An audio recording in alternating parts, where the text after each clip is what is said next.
How's it going, everybody? I'm your host Sean with Paper Planes, and this is my Dark Souls 2 in-depth leveling and stats tutorial. No longer do you upgrade your stats at the bonfire as you did in Dark Souls. The new method of level progression requires you to speak with an NPC named the Emerald Herald, whom is located near the bonfire in Majula. However, the method of spending souls to increase your level remains the same, as well as the increasing cost per level over the last. When leveling up, you must choose to increase the base value of one stat. Each stat has its own benefits and upsides to them, and it's up to you to decide what is more important to your style of play at the current juncture of your playthrough. Thankfully, you can preview the changes that your stat allocation will cause before committing to them by simply watching the attributes pane and interpreting the information provided. It's important to know that in this attributes pane, the blue numbers indicate increases in value. And of course, the user interface provides you with the help button in the event you forget what a certain symbol or abbreviation means, as to avoid any mistakes. Before we get into any minute details, I want to point out that even though you may have played Dark Souls and probably recognize most of the stats I'm about to share with you, please know that there are some extreme changes in their properties and some are entirely different than before. With that being said, let's break down the stats individually. First off, we have Vigor. Points in Vigor will increase your maximum health pool. Other stats will increase your health pool slightly, but an investment in Vigor has a much greater effect. The issue I have with Vigor is that it does exactly what Vitality did in Dark Souls. Although it has some other traits, it will confuse many players due to the fact that Vitality is still a valid stat choice in Dark Souls 2. I believe this was a poor decision, however it will only affect the players who don't seek out the knowledge provided to them, like this guide, which sadly will be the majority. Additionally, investing in Vigor will also increase your Petrify resistance. Vigor, like most stats, will have diminishing returns as you hit certain tiers of investment. What I mean by that is at a certain point it becomes less beneficial to allocate your stats into Vigor, and you should consider choosing an alternative option. I have listed here the current health pool increase per point of Vigor, as I will similarly list with any other stat as we discuss their individual properties. So as you can see here, this graphic indicates that investing in Vigor from the range 1 through 19 will yield 30 health points in return per level. Then from the value of 20 to 49, the yield per point decreases to 20 health points. Finally, at the 50 and above Vigor level, you will only yield a 5 health point return per point invested. This information tells me that my goal in early development is to not go beyond 19 points until I absolutely need to. Endurance.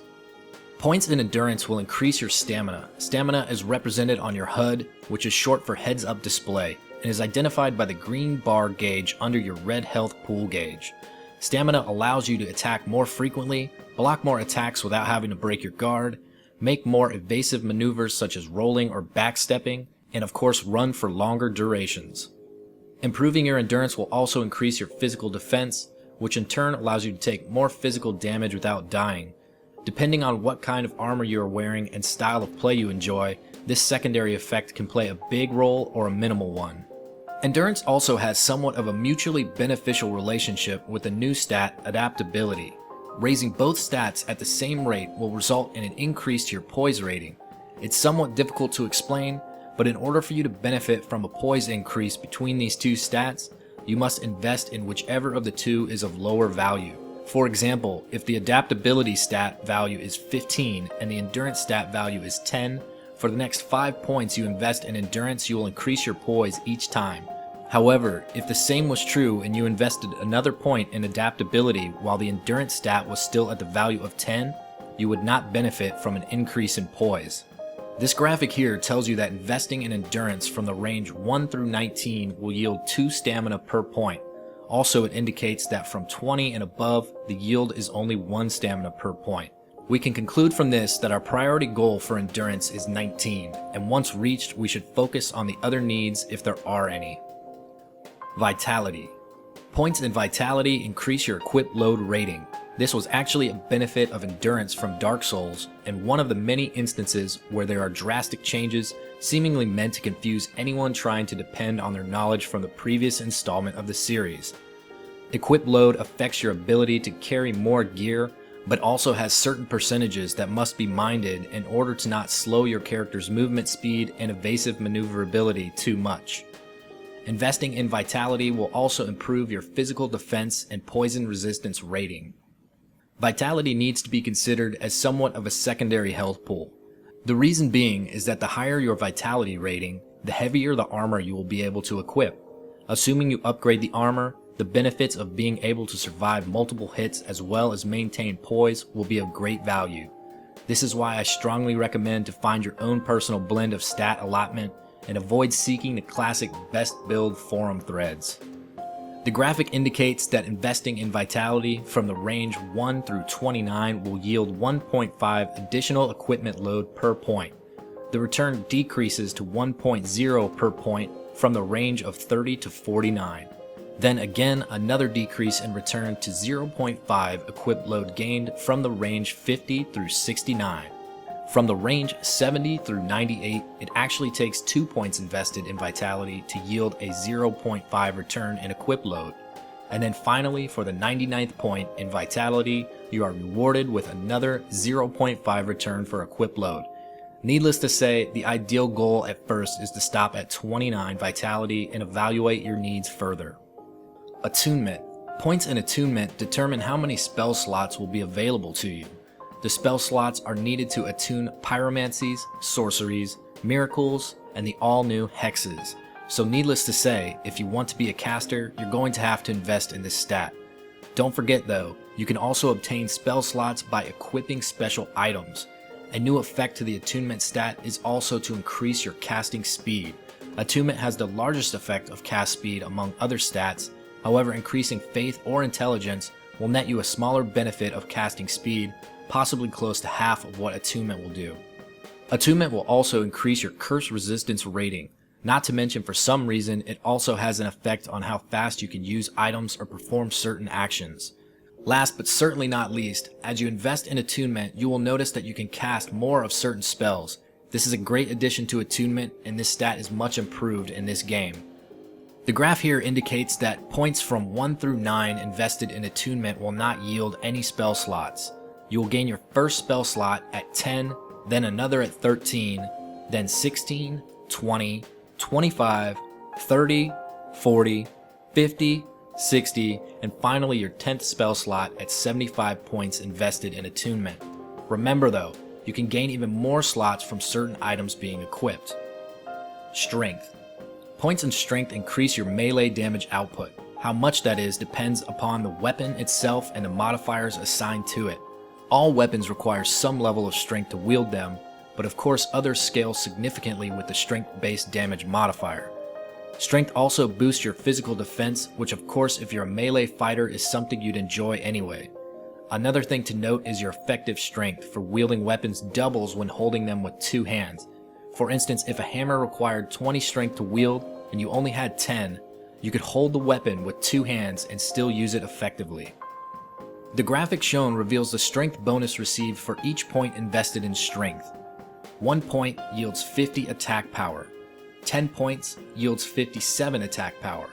20 points yields 80 attack power. 30 points yields 102. 40 points yields 140. 50 points yields 155. 60 points yields 162. 70 points yields 170. 80 points yields 185, 90 points yields 192, and finally 99 points invested in Strength yield 200 attack power bonus. If I was looking for a sweet spot for Strength, judging by this graphic, I'd definitely stop at 40. Dexterity. Points in Dexterity increase your melee damage output very much the same as Strength does.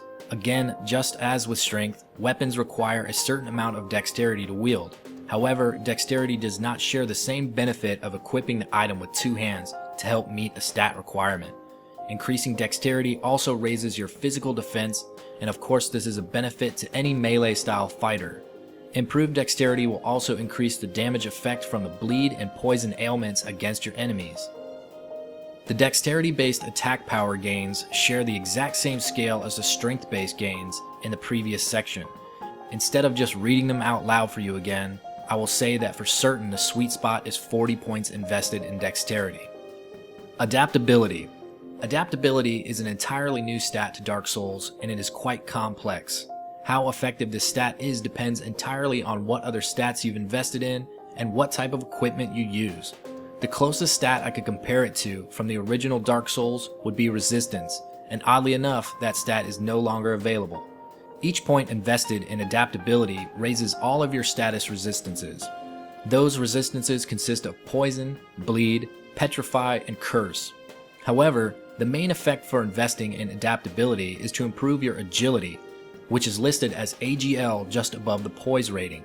Agility improves your ability to evade and the speed of which you complete other actions. For example, if you find yourself struggling to heal in time when fighting opponents, improving Adaptability will in turn increase Agility and therefore speed up your consumption rate, healing you faster than before.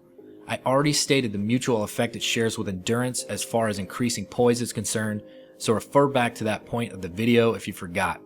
There is also a small offensive poison damage bonus if you're using a poison-imbued weapon. There are no measurable diminishing returns for Adaptability at this time.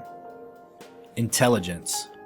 Points in Intelligence will increase the power of your sorceries by improving your magic bonus. As noted before, it also slightly increases your casting speed. This is obviously a very useful stat for anyone who relies on sorcery. Investing in Intelligence will also grant you improved fire damage bonus. Spending points in Intelligence will also improve your magic, fire, and dark defenses.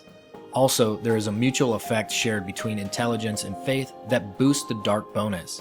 In order to improve your dark bonus rating, you must raise the level of both Intelligence and Faith, but always start with the lower of the two values. For instance, if Intelligence is 15 and Faith is 12, raise the Faith stat. This seems to be a recurring rule with most mutually beneficial stats. Always improve on the lower rated stat first. The Intelligence-based magic power gains share the same scale as Dexterity-based attack power gains and the Strength-based gains in the previous sections. As before, the sweet spot is 40 points invested in Intelligence. Faith. Points in Faith will increase your lightning bonus rating. Just as Intelligence does, Faith will also slightly increase your casting speed. So if you plan to use miracles or even lightning-imbued weapons, this is a great stat to invest in. Faith will also contribute to your fire bonus, and coupled with Attunement will also increase the number of spell uses you have. I just covered the mutual connection between Intelligence and Faith regarding the dark bonus, so refer to that point of the video if you don't remember. Faith will increase your fire, lightning, and dark defenses and also improve your bleed resistance rating. Last but not least, Faith will increase your bleed bonus, so having a Dex/Faith character with lightning-imbued bleed weapons could be a deadly combination. The Faith-based lightning power gains share the same scale as the Intelligence-based magic power gains, the Dexterity-based attack power gains, and the Strength-based attack power gains in the previous sections noted. As before, the sweet spot is 40 points invested in Faith. Alright everybody, that's it for this tutorial video. Hopefully this was helpful to you. If you have any questions or concerns, leave a comment below in the comment section and I'll do my best to answer it. Thanks, and I'll see you next time.